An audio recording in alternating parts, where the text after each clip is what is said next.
Good morning, good afternoon, good evening, folks. Michael Zuber, one rental at a time. And I just want to apologize first and foremost for my kind of casual attire. I'm actually working on a presentation for a couple of real estate meetups, and I just wanted to practice it here with you. The real estate meetups are looking for content for between 30 and 45 minutes. So I just finished a version. So I'm going to go through it with you as a draft. Let me know what you think, and I'm going to see what the timing is like. So again, thank you for going through this with me. The whole notion of this is tell our story of investing in buy and hold real estate for the last 20 years and kind of weave in lessons learned. So I'm trying to merge two presentations I've done historically, like what's our story and what are lessons learned. So I'm trying to merge those together. First time I've done this, and I'm going to try to keep it at about 30 minutes. So I thought I would practice, and if I'm going to practice, I might as well record it and let you guys take a peek and give me some feedback. So without further ado, we will just jump in. So again, this is, I think I'm speaking at 3 or maybe 4 real estate meetups in the next 30 days or so virtually. And this is essentially the format. So again, lessons from 20 years of real estate investing. So kind of a few things as we start. I believe that no one is born a great real estate investor, right? I believe real estate investing is a skill, right? Focus, daily discipline, repetition, getting comfortable with the numbers, building a network. None of those things we are born with, but it is absolutely something all of us can learn. And I've helped thousands of people do that with my course, How to Get Started One Rental at a Time. I believe that school creates employees and frankly pushes you to join the rat race. I am no different. I went to school, got a higher education, even got a master's degree. And boy, did I jump into the rat race with both feet, spent every penny we made. Choosing to earn a better financial future or even financial freedom via buy and hold real estate, it means you're going to sacrifice for years. You're going to live below your means. You're going to be uncomfortable. You're going to be uncomfortable for a short time, but you need to be uncomfortable first. I believe and I teach and I strongly suggest that focus and daily discipline beats hours on the weekend. I'm not sure why people fight me on this. I believe if you spend 20 minutes a day, at least 6 days, preferably 7 days a week, you will know more about your market than someone that spends 4, 6, 8 hours on the weekend. I know a lot of you think that's the only time you have, but trust me, you can find 20 minutes. Get a buy box and be disciplined. Look at it every day. I've been looking at mine for 20 years now. I need to tell you that you will be tested. Bad things happen when you are a buy and hold real estate investor. If you've heard our story about Norris Drive, it is awesome, but it doesn't start that way. It starts with our first tenant coming in and never paying rent again. That was not fun. Real estate investing is not about the numbers. It's not about sticks and bricks. It's about people. And I did not get this for 5, maybe 7, 8 years. The people business, the network that you have will carry you through the bad days. It will bring you deals. The deals that I did in 2020, when it was the craziest, nuttiest real estate market ever, were because of my network. We produced hundreds of thousands of dollars in profit with flips. We added hundreds of thousands of dollars with buy and hold real estate because of our network. They brought us deals. They know what we were looking for. Tell everyone what you are looking for. Recycling capital. This is something that I've thought about a little, but really was brought home by one of my weekly experts on my YouTube channel, the Lumberjack Landlord. Has since been validated with my own numbers and again with Todd Baldwin from CNBC Millennial Money. The ability to recycle capital, right? Get capital in and then years later use it again via a cash out refi or 1031 exchange is awesome. That's all I got to tell you. It's awesome. And lastly, I want you to know that I believe in you. I believe if you focus and do the work, you get uncomfortable, you live below your means, that you too can have a better financial future. And if you stick at it long enough, you can have financial freedom. So our story in the beginning, I say we because it's Olivia and I, my wife and daughter, Teresa. I was oblivious to the rat race. Didn't know it existed. Didn't know a name. I thought it's what everybody did, right? You get a raise, you get a nicer car. You get another raise, you get a second car. You buy nicer food, you buy nicer clothes, you flex with a Rolex, you buy stupid expensive belts and shoes and stuff I've never worn that's still in the box. That was me until I was 30. I lost $150,000 in the stock market before our real estate journey started. See, I had a little money, about $7,000 saved up, and started investing in the stock market, and I caught a rising tide. My $7,000, I think in about 18 months, it might've been 24 now. It's kind of a painful memory, turned into almost 200 grand. And then that 200 grand turned into 40 grand because I got greedy, stopped doing the work, all of that stuff. And just to be clear, that $150,000 was more money than anyone in my entire family had ever seen. It was bad. I was not happy. The other thing to realize is, like a lot of you that listen, I live in a very expensive part of the world. I live in the Silicon Valley, Mountain View, right near the Google campus. And to say that stuff doesn't cash flow here is an understatement. I didn't know that at the time, so I wasted a year trying to find cash flow. It doesn't exist. But yes, you can find markets close by. We ultimately find Fresno, California, which we'll talk about in a minute. That's 2.5 hours away. We both worked. I want that to be very clear. Olivia worked. We had a daughter we raised, and this was something we did together. It was definitely, I found deals and secured capital, and she did the books and all of that. We had no experience in real estate. We owned the home that we lived in, but that was it. Nobody was a landlord. Nobody talked real estate. We were starting from scratch, like a lot of you. And that's why I believe that real estate, becoming a good or great real estate investor, is a skill. And because it's a skill, all of us can learn it. I never bet on, never calculate, never consider appreciation. I believe net worth is almost a fictitious number. It is something that I occasionally look at when I fill out loan forms.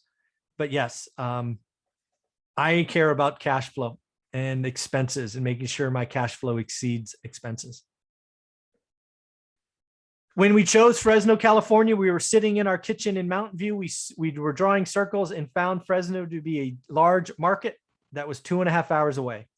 And that is why we chose Fresno, California. So the start. If you really want to read our entire story, you can find it here in this awesome book on Amazon or Audible. Yes, you can download it on Audible. One rental at a time, 10,000 plus copies now, I believe. It's being very well received. Get your copy. But I will ask for a favor. A lot of you have read it, and I need some help. I give a lot away. I give hours of my time away every day, and I'm hoping I can get a couple minutes of yours. I'm hoping you could go to Amazon right now as you watch this video and write a 5-star review. I averaged a 5-star rating on Amazon for over a year, but we just slipped under 4.8 recently, which now means we're not getting a 5-star review. So hopefully 4 or 5 of you can do this immediately and help me get back to a 5-star. Things that you will see in this book is our 15-year journey. It starts from 2002. In just a minute, I will show you that first house. The ups and downs, the mistakes. The One Rental at a Time book here is not a how-to book. It is our story. It is a biographical review of our journey and what worked and what didn't. It is not a how-to. I ultimately created the how-to in my teachable or online course called How to Get Started One Rental at a Time. I wrote the book first and only created the course after the book got me a wave of attention and people like, how'd you do it? How'd you do it? How'd you do it? So that is what is in the course. Nor strive. It was fun. I will pull it up in a minute. I believe it's on the next slide. Talk about the journey, but it was stressful. Nor strive was important because we took a shot. We wrote the offer, right? It made sense. And then it was stressful for years. First off, the first tenant that moves in never paid rent. They did a deposit in first month. They move in, then get divorced. The wife takes off. The husband becomes an alcoholic and destroys our property. We live in California, invest in California. It took us 2.5 months to get him out. So we're down almost 4 months of rent. And now we have a $10,000 or $12,000 expense to fix. That sucked, but we kept going. Then we do a cash out refi on Norris Drive and we turn it into an alligator. In fact, it is the only picture in that book that you see on the right. It's an alligator eating money. Norris Drive was very painful, but I just did a video on my YouTube channel called One Rental at a Time, where I did the complete history of Norris Drive and how we took that 20 grand back in 2002, December of 2002. And now it is responsible for 21 units, $500,000 in equity, and 100 grand in cash. Getting started, getting through the bad days, recycling capital, 1031 exchange, cash out refi, very, very powerful. The first deal, Norris Drive, which again, you will see in a minute, I have the picture from Zillow, was 107 grand and it rented for 1,100. First tenants, horrible story. Moved in, destroyed property, lost 4 months of rent. Horrible, horrible, horrible. First cash out refi, dumb. I took too much money. My mortgage payment was more than rent. It was just stupid. I didn't think banks would let me do that, but they did. I was dumb. I didn't do my research. I didn't do the math, which as a math guy is such a problem. It was my first 1031 exchange. I loved getting out of that property. Getting rid of an alligator is awesome. It is now a 5-unit building that we still own to this day.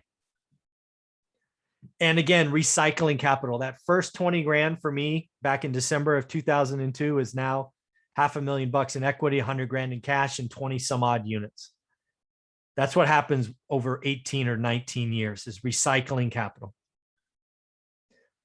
And again, time in the market is better than timing the market, right? Make sure it cash flows day one, make sure your debt structure is 30-year fixed, and you are good to go. So some lessons. Bad things happen. My first tenant, even though we did it all right, there's no box that says, are you going to get divorced? Wasn't there. Your partner needs to be on the same page. The only reason we kept going after that first property is because Olivia and I were on the same page.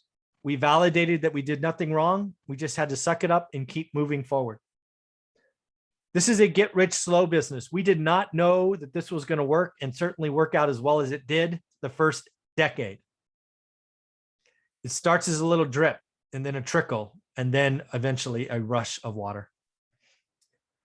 You need to focus, focus, focus. A lot of the new investors I speak with and watch me are all over the map. They're on 3 different markets and 3 different asset types, and they're flipping and buy and hold and wholesaling. And especially if you're like us, when you have a full-time job and you're raising a family, that's just too hard. You're not getting anywhere. You need to focus, focus, focus. And what I teach is creating a buy box. I believe daily discipline beats everything. It is like a golf swing. You need to practice every single day. It's not I'm going to go to the range on Saturday and get better. It doesn't matter. You look every Saturday and I look every day, I will beat you every time. You do need to get your money right in the beginning. In fact, it's a second course I created because not enough people understand the importance. You need to look at what you're spending today. You need to understand your discretionary income. You need to make hard choices. You need to live below your means so that you can build up this snowball of money and get the next one and get the next one, which means you can recycle capital faster and really get to the end game much, much sooner. You know, you might need to change your personal network. Of the people that were in my network 20 years ago, really, there's only one left. They've all changed. And it's not really a conscious decision. It's just as we grow, I kind of pushed away people that were draining and negative and just didn't work with us. We had limited time, right? I happened to travel 1 million miles on airplanes. I happened to get, platinum status at hotels. I was never around. So we paid property managers, plus the market was 2.5 hours away. I focused on securing capital and finding deals. Olivia did the books. It's just what we had to do. All right, so now the bubble.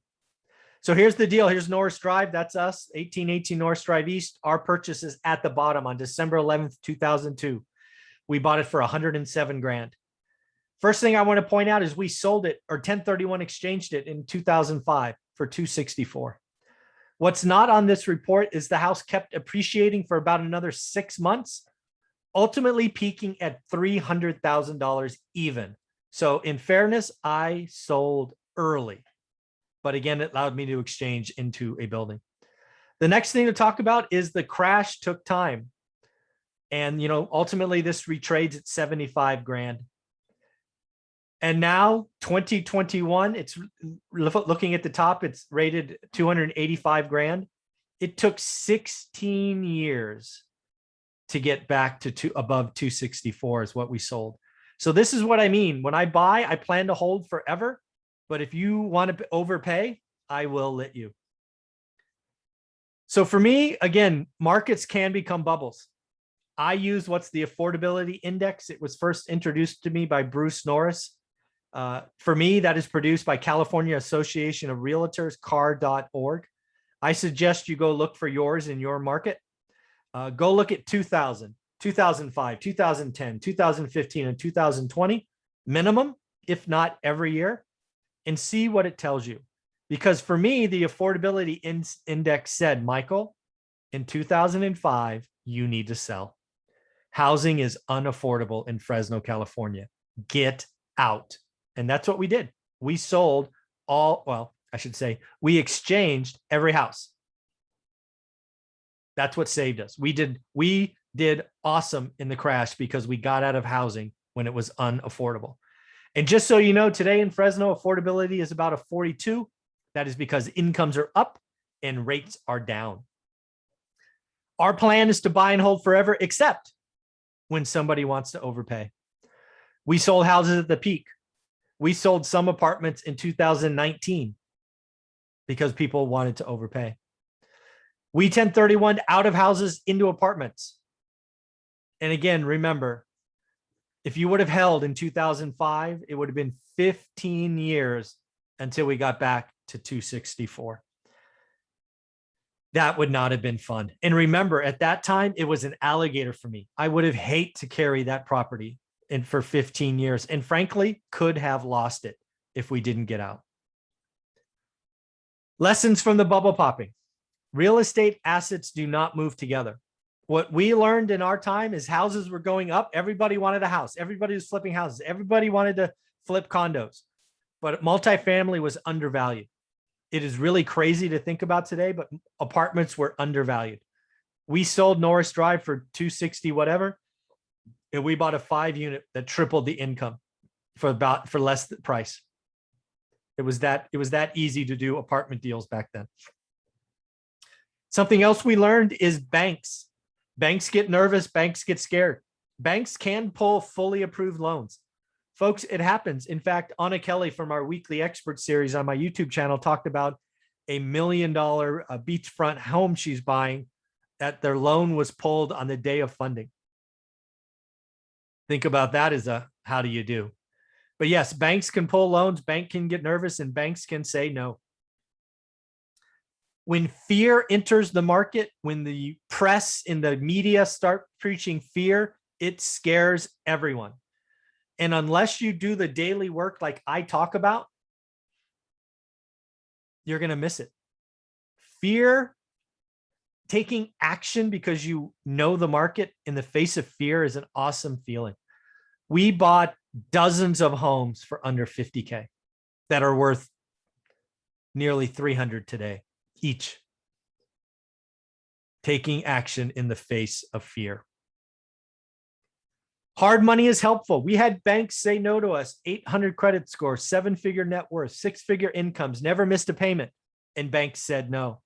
So we went hard money. Hard money was helpful, but private money is powerful. Tell everybody what you do. Document everything you do and show them that you can find good deals. We used hard money on 9 or 10 transactions. but we used millions of dollars in private money. Real estate, again, is a people business, and your reputation matters. I happened to close on a very difficult REO that was broken into on the day of funding. And because I closed, even though I could have squawked and whined, I was able to pick up dozens of properties after that because I showed the REO agent that I was a man of my word and I didn't let a little $1,000 expense blow up the deal. Post-crash, real estate moves a lot slower than people think. There are a lot of real estate gurus out there. I'm on YouTube a lot, just like you. And there are a lot of real estate gurus talking about crashes overnight. This is not crypto. This is not stocks. Real estate moves slowly. In fact, I did a 50-year spreadsheet, and the largest collapse in a single year, nationally speaking. Now, you can have markets, submarkets. Like I talked to an agent in Phoenix, and Scottsdale saw a big crash in a single year. But nationally speaking, the largest drop was 8.9% in a single year. It will take years, right? The last and greatest crash we've ever had in real estate was 4.5 years in the making. It doesn't happen in weeks, and it doesn't happen in months. Anybody who makes that call, nationally speaking, is ill-informed. Again, the downside for the national numbers took 4+ years. And in Fresno, it took 4+ years. I sold my property at 264. It goes all the way up to 300. And then every month thereafter, down, down, down, down, down, ultimately ending at 75K. The run-up can take a long time. It's been 12+ years and we are still going. Rates are down, incomes are up, but appreciation is still going. And yes, after 12 years, Norris Drive's now worth 285. But damn, I would not have wanted to held an alligator for 12+ years. Something else you need to realize is values go up first. Homeowners push values first, but rents will follow. Something else you need to realize, as people lose houses, if we ever have a crash again, rents go up. People need housing. Living in a car is not ideal. Living with family is not ideal. Especially in the crisis we've just left, space is good, homes are good. So that's what's happening.